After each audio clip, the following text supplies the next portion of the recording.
Anaïs marche dans la lumière crue et la chaleur étouffante. C'est la pause du midi. Elle traverse la place avec une démarche de reine noire. La distance entre son lieu de travail et le restaurant où elle a ses habitudes est courte. Elle s'y rend avec la magnificence d'une star dans ses plumes d'autruche.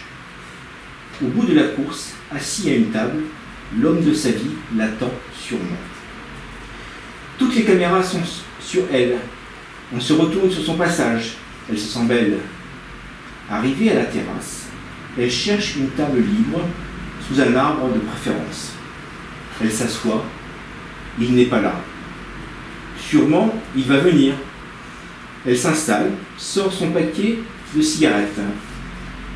Elle laisse errer son regard sur le lointain de l'allée. Tout au bout, dans le rayonnement de la chaleur, des silhouettes colorées se meuvent. Elle cherche à le reconnaître. Elle commande son repas léger. Puis, une longue gorgée d'eau, une bouffée de cigarette. Elle croise ses jambes. Le dos tenu, la crinière libre et mordorée, l'œil vert, la pommette haute, légèrement rosie par l'excitation et la chaleur. On la regarde, on la sent, mais elle se garde pour lui.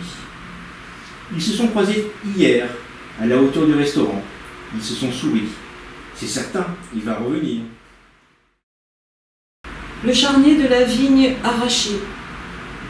Ses mille griffes au ciel et sa tête rasée gisant dans la terre épaisse, à moitié engloutie dans les sillons profonds.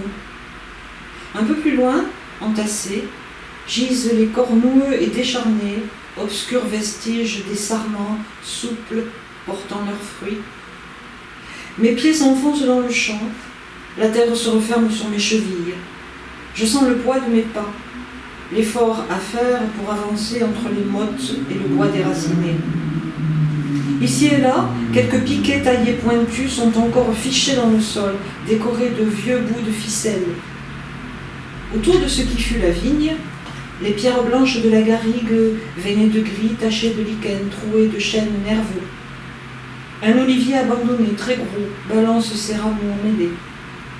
La lumière qui filtre des nuages épais, cette lumière de fin d'été presque blanche, encore lourde de chaleur, irise les feuillages. C'est comme avant l'orage. Je passe sous les branches de l'olivier. Je m'assois sur un débordement de racines, une rondeur, une boursouflure sortie de terre, un soupir incarné entre les herbes, une taupinière géante. Encore la moitié du champ à parcourir.